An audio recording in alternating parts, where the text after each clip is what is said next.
John Deere Model 60.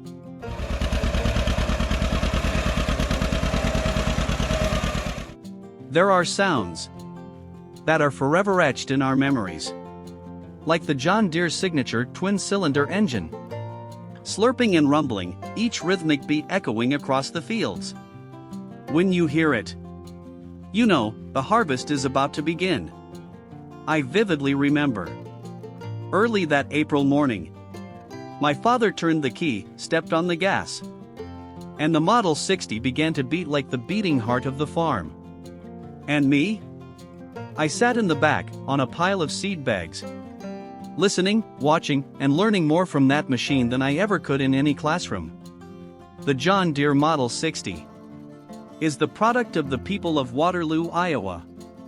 Production began in 1952 and continued through 1956. It was an upgrade to the Model A, with many great improvements for the farmer of the time.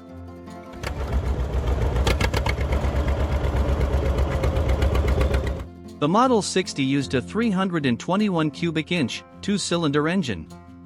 It produced about 37 horsepower at the PTO shaft and over 45 horsepower at the engine. It was available in gasoline, LP gas, or kerosene versions. The fuel tank held over 17 gallons, allowing for all-day work without stopping at a filling station. It was taller than previous models, with a long hood and two front wheels that could be chosen to be close together or wide apart. The body was painted in the traditional green color, with yellow wheels, a John Deere signature that was recognizable from afar. When it first came out, the Model 60 cost about $2,500 to $3,000, depending on options and engine. Over 160,000 were produced, making it one of the company's most popular models in the 1950s.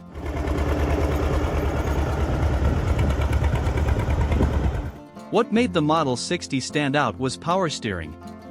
John Deere first offered this feature on a mid-size tractor. For anyone who struggled to pull a corn trailer or pull a combine, power steering was a godsend. You no longer had to strain to turn the wheel. Just one hand could steer this behemoth through each plow.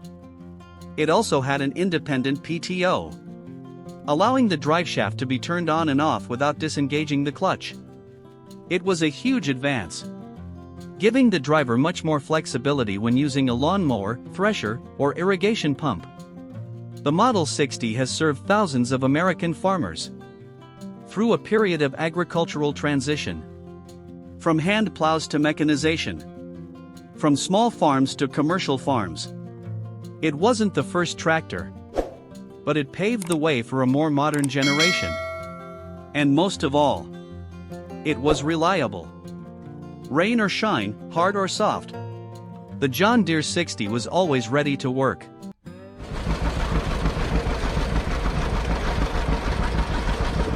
Today, if you have a running Model 60, you're holding on to a piece of history. Prices range from $3,000 to $7,000, depending on condition and engine. Well-restored, fully stocked copies can fetch $10,000 or more at auction. Parts available from John Deere fan groups to thrift stores to websites that sell bolts from each model year. And the community of people who love this two-cylinder line is huge. Have you ever heard the steady roar of a Model 60 early in the morning? Have you ever seen your grandfather grease the axles while humming a country song? If so, share that story with me. Write a few lines under the video. Because every John Deere 60 not only plows the land, but also leaves memories on every timeline of rural America. Farmall SuperM.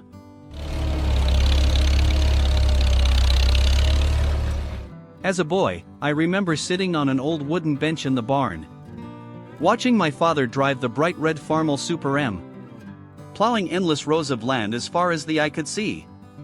The roar of the engine echoed across the open fields. The smell of gasoline, dirt, sweat all rolled into one. It was the sound of work. The sound of life. Of a hard-working, strong America. The SuperM was more than a machine. It was a companion. It was a mainstay on small farms from Illinois to Oklahoma. Built by International Harvester. Right here in Rock Island, Illinois. First released in 1952. The SuperM was only produced for 2 years, until 1954. But boy, it made a lasting impression. This thing was big and strong.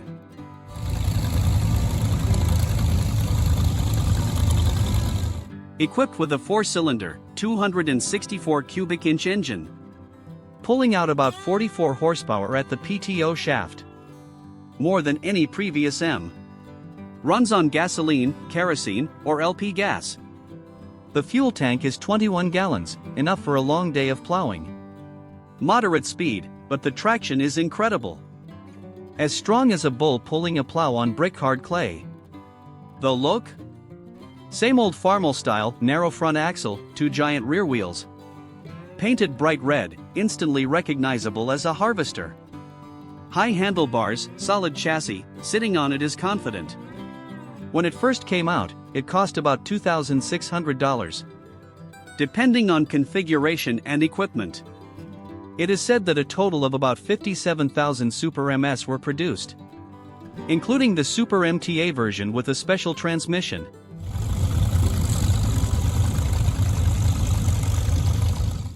The special thing about the SuperM is its superior power and ease of maintenance. It's not complicated, it's not fussy. You just need the right oil and someone who knows how to do it. Its hydraulic system, even though it's an early model, is still powerful enough to lift a 3-blade tractor like nothing. Farmers at that time loved the SuperM like children love candy. Because it can do the job. From plowing, pulling trailers, spreading fertilizer, planting corn. Anything. Without it, the harvest would slow down. With it, the whole family would thrive. It's also a symbol of durability. There are SuperMs that have been running for more than 60 years. Still running smoothly as ever. Today, if you find a good SuperM, you can pay from $2,500 to $7,000. It's not uncommon for restored ones to go for $10,000.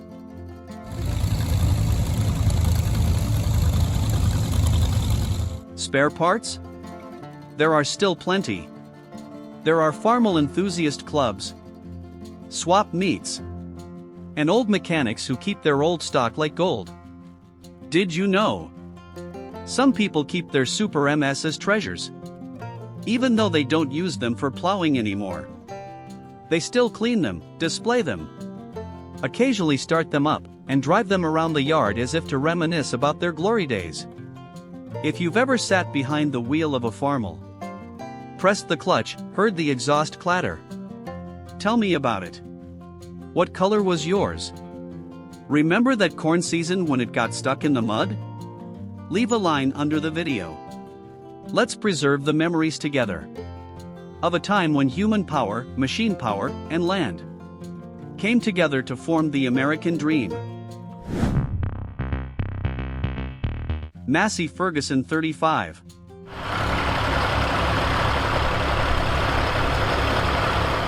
Some early mornings, when the dew was still on the wheat fields, when the crowing of roosters could be heard in the distance, I remember turning the key, and the Massey Ferguson 35 would wake up gently. No noise. No rush. Just a deep, steady engine sound. And the whole farm seemed to wake up. The Massey 35 was a faithful companion. No whining, no demands. Just remember to top up the oil, change the oil at the right times. And it would work by your side all season long, year after year. This model was manufactured by Massey Ferguson in Detroit, Michigan. It was introduced in 1955 and was produced until 1964. But its heyday was in the late 1950s.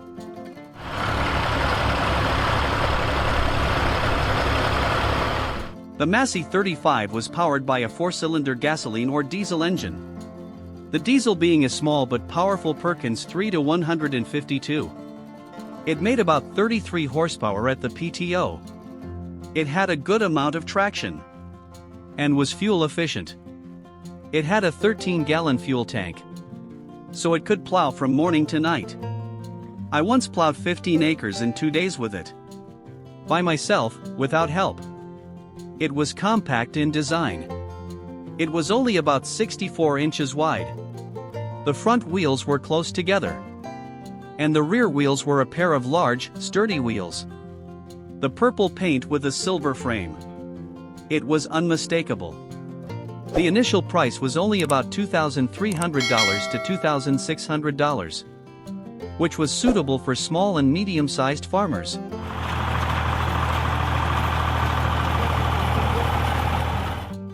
In total, more than 270,000 Massey 35s were sold worldwide, most of them in the United States and Canada. The beauty of the Massey Ferguson 35 was not its flashiness. It was its simplicity, durability, and ease of use. The 3-point hydraulic system in the rear worked smoothly and could mount anything from tractors to trailers to seeders. The gearshift was light and easy to engage. The steering wheel turned smoothly. And best of all, it was easy to start, even on cold winter mornings. The Massey 35 played a big role in the transformation of American agriculture. When farmers need a powerful yet compact machine, just enough to work in the orchard, just strong enough to plow bean and cornfields. It's not as big as a John Deere 60. It's not as complex as some European diesel models. But anyone who has driven a Massey 35 will understand sometimes simplicity is true power. To this day, more than 60 years later, the Massey Ferguson 35 is still found on many farms.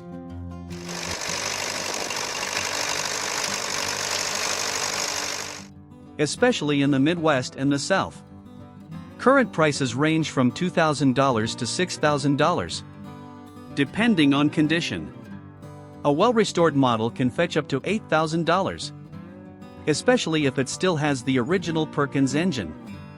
Parts? There are plenty of them. You can find them in your local newspaper, at farmers markets, or even order them from small shops in Canada. If you've ever owned a Massey 35, or sat behind your grandfather on the red dirt road, listening to the engine roar in the afternoon sun, you know it's more than just a machine. It's a memory. It's sweat, it's work, it's crops. Leave your story below. I'd love to hear about your plowing days. About when the machine got stuck in gear, or the first moment you drove it across your yard, when you were too young to reach the clutch. Because it's machines like the Massey Ferguson 35 that plow some of our best memories as farmers. Ford 8N.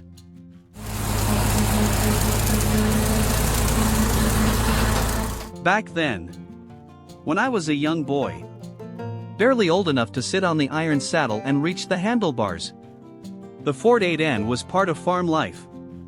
Early summer mornings, dew still on the grass.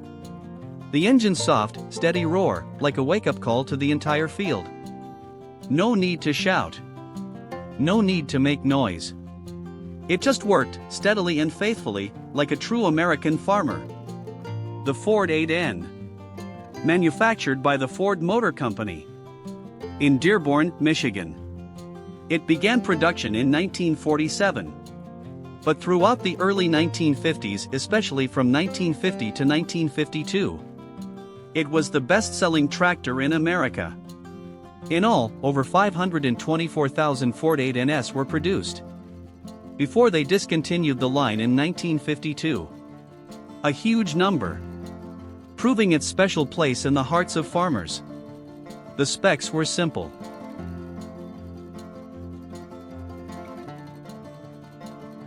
Four-cylinder gasoline engine, 119 cubic inches, putting out about 23.2 horsepower at the PTO shaft. Enough for a harrow, a lawn mower, a double-bladed plow. About a 10-gallon fuel tank. Top speed was about 15 miles per hour. Fast enough to move between fields, but slow enough to safely work close to fences. Style? Compact, easy to handle. 2 close-set front wheels, low body, iron seat. Painted silver gray with red rims. A feature that everyone remembers. The price when it was new was about $1,400. For a farming family in the 1950s, it was a big investment. But those who bought it knew right away it was worth every penny.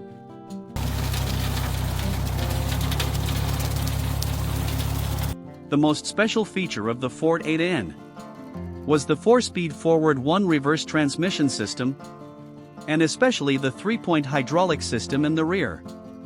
Henry Ford collaborated with Harry Ferguson to create it. This way of mounting the device helped keep the tool stable, reduced shaft breakage, broken forks, and was much easier to control than the older models of that time. The Ford 8N quickly became the new standard for small farm tractors. From New York to Nebraska, from apple orchards to cornfields, everywhere you could see the silhouette of the 8N hunched over in the middle of the field. It wasn't big, it wasn't flashy, but it was extremely useful for those who needed a loyal, no complaint, no hassle machine. They were used to plow, to pull trailers, even to mix cement or generate electricity on farms that didn't have electricity. Now, if you want to find a Ford 8N, they're still around. They're pretty common.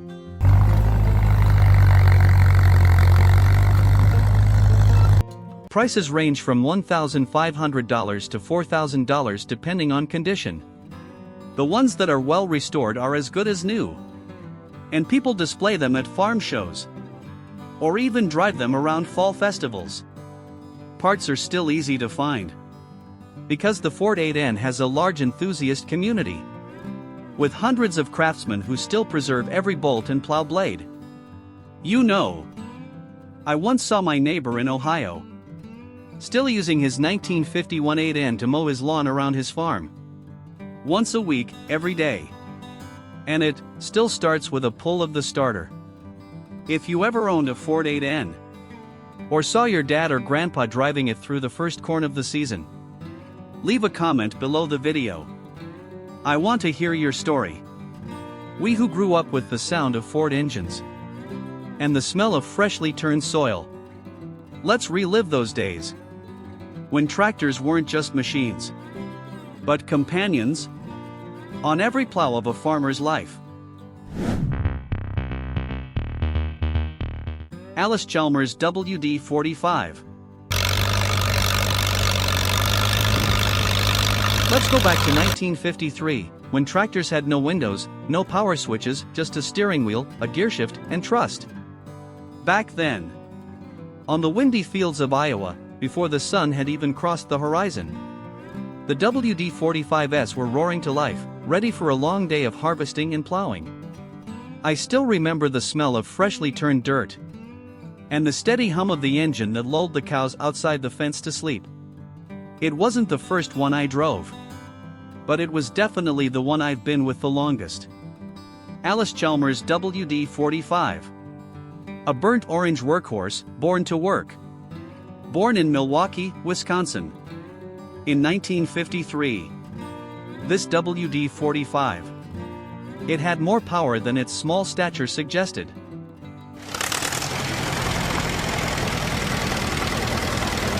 About 39 horsepower at the PTO.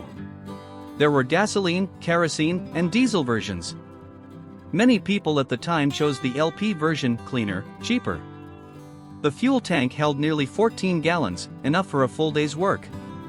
The look, well, it was unmistakable. The low-slung design, with a large rear axle and a handlebar that curved slightly like a crab's claw. It ran smoothly, shifted smoothly, and was extremely easy to maintain with a few old wrenches. When it first came out, it cost somewhere around $2,400. For the effort it put in, it was worth every penny. It's said that Alice Chelmer sold more than 90,000 WD-45s. No small number at the time.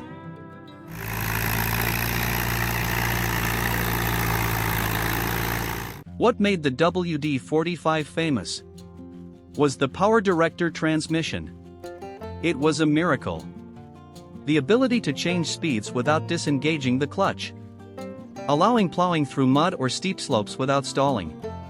Believe me, few who have struggled with wet clay in Missouri will ever understand the true value of that feature. For a time, the WD-45 was everywhere, from Kansas to Kentucky. It wasn't as big as a John Deere or a Farmall M, but it was just right for a small field. Powerful enough to pull a 3-blade harrow, and compact enough to get through corn rows without breaking leaves. Many families, like mine, regarded the WD-45 as a staple of harvest for more than a decade. Once it rained all week, the ground was soft and mushy. Only the WD-45 was light enough, strong enough to crawl through without sinking.